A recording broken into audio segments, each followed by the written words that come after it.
Farewell to the God.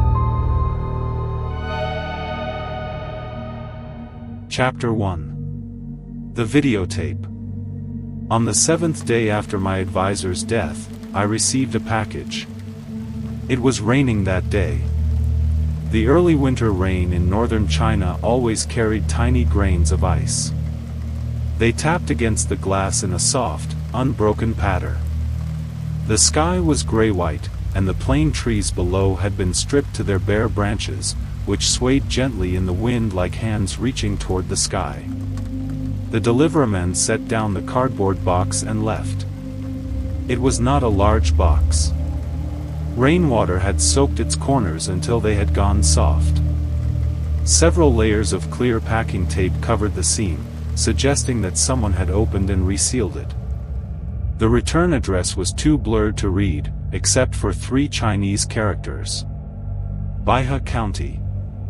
I froze when I saw the name. Strictly speaking, Baihe County had not existed for a long time. 20 years earlier, the county had been dissolved and absorbed into a neighboring administrative district. The place could no longer be found on any map. Yet my advisor had mentioned it repeatedly while he was alive. He had even said something that had stayed with me. Some places do not truly disappear just because they have been erased from a map. The land remembers certain things. Especially places where the dead have lingered. My advisor's surname was Chen. He was 62 years old and had spent more than 30 years studying folklore, specializing in the shamanic traditions of northern China. He researched spirit dancing rites, household guardian spirits, possession mediums, and planchette divination. He also studied the folk religious organizations that had gradually mutated during the 1990s. He once said in class, "The most frightening thing about folklore is not its absurdity. It is that someone believes it is real. When enough people believe in something, it begins to take shape." Everyone laughed at the time. Until he died. My advisor died in the university's underground archives. The police concluded that he had suffered sudden cardiac death.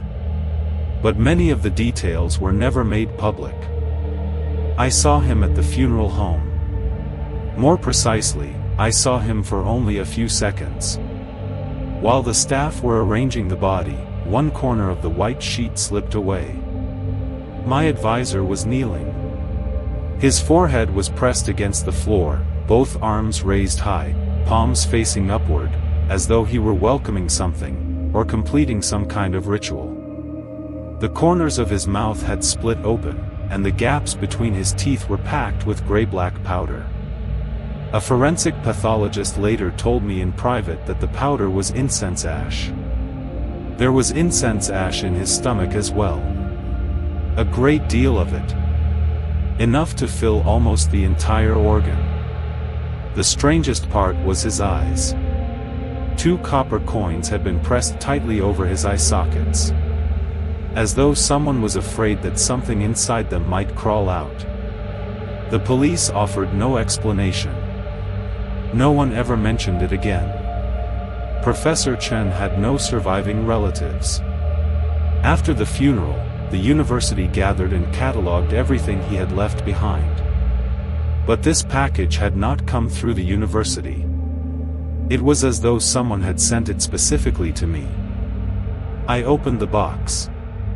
There were only 3 things inside. A notebook. A string of copper bells. And a DV tape. The tape had deteriorated with age.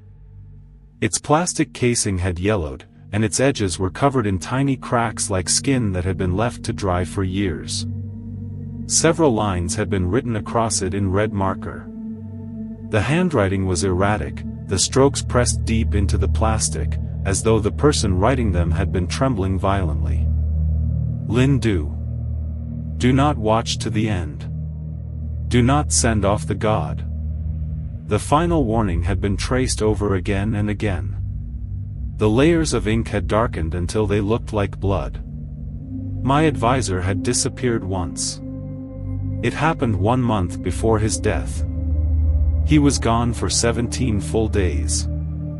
No one knew where he had been. When he returned to the university, he had lost so much weight that he was almost unrecognizable.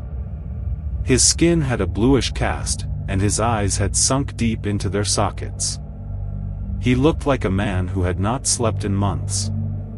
That day, he sat in his office without speaking for a long time.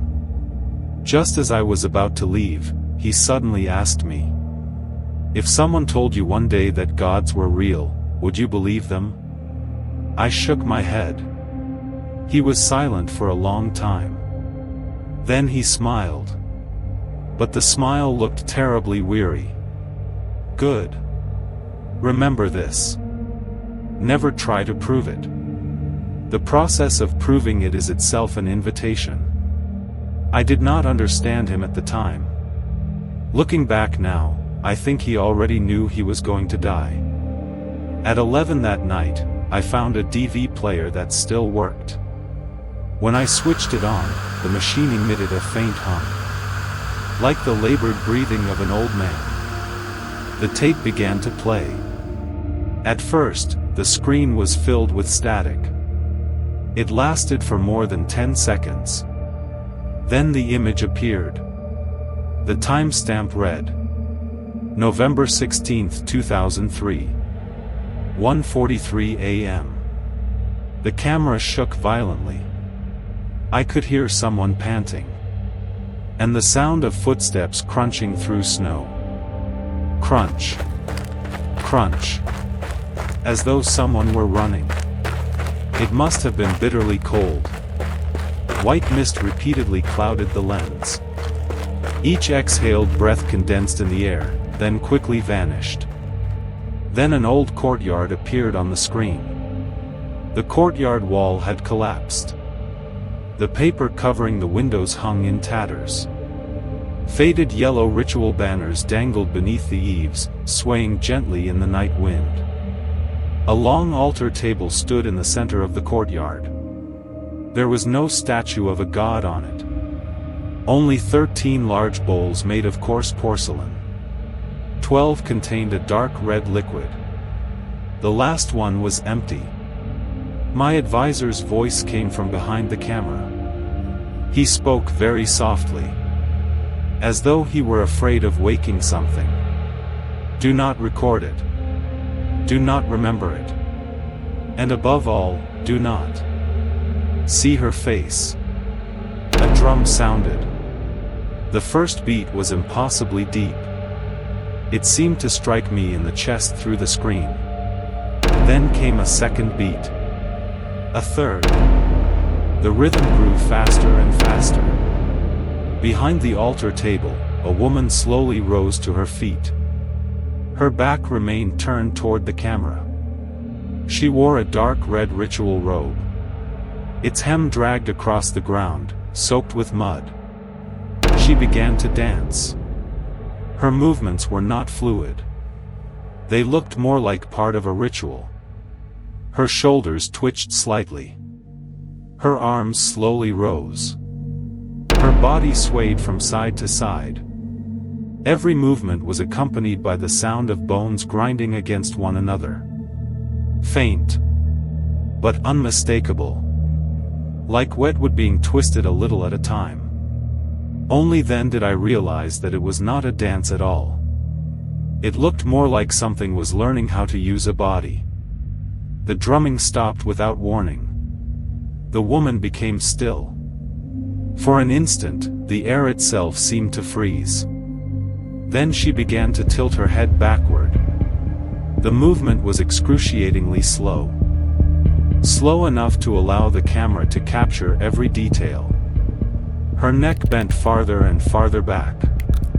Beyond any angle the human body could endure. Her skin stretched taut. Blue-purple veins rose beneath it. Then came a sharp crack.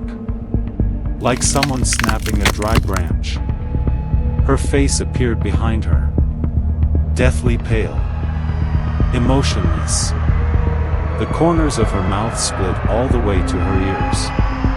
She was not smiling. Yet somehow, it seemed as though she had always been smiling. Static suddenly flooded the recording. The camera began to shake violently. In that instant, I saw that the courtyard had somehow filled with people. They stood in a circle around the altar table. Their heads were bowed. A bowl had been placed in front of each of them, as though they were waiting for the feast to begin. No one spoke. No one moved. They simply stood there in silence, like 13 gravestones. My advisor suddenly cursed.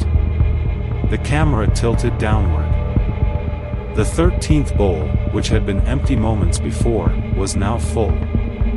Bright red liquid spilled slowly over its rim. An eyeball lay beside the bowl. Wet. Intact. As though it had just been removed from someone's body. The camera suddenly fell. The image tipped sideways. The muddy ground filled the screen. Then a pair of bare feet slowly approached. Copper bells were tied around the ankles.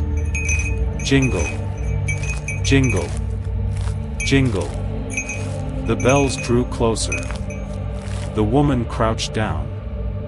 Her face came very close to the camera. So close that it almost pressed against the screen. Her skin was peeling away, like paper that had been soaked for too long. Layer after layer sloughed off, exposing the dark red tissue beneath. She stared into the lens. Her lips slowly parted. She said something. The recording ended. I pressed the pause button. I rewound the tape and replayed it again and again. At last, I managed to make out the movement of her lips. She had said, "You've seen me." My mouth had suddenly gone dry. I stood and went to pour myself a glass of water. That was when the sound of drums began again inside the DV player, even though the recording had already stopped. Boom. Boom. Boom. The time counter on the player had reset to 0. The tape was over. But the drumming continued. As though someone were standing outside my door. Or climbing the stairwell, one floor at a time. I looked down at the table. At some point, the string of copper bells I had left inside the box had begun to sway gently. As though an invisible hand had just brushed against it. Chapter 1 complete. Thank you for joining this journey. If you enjoy dark mystery stories like this, don't forget to subscribe. Chapter 2 begins soon.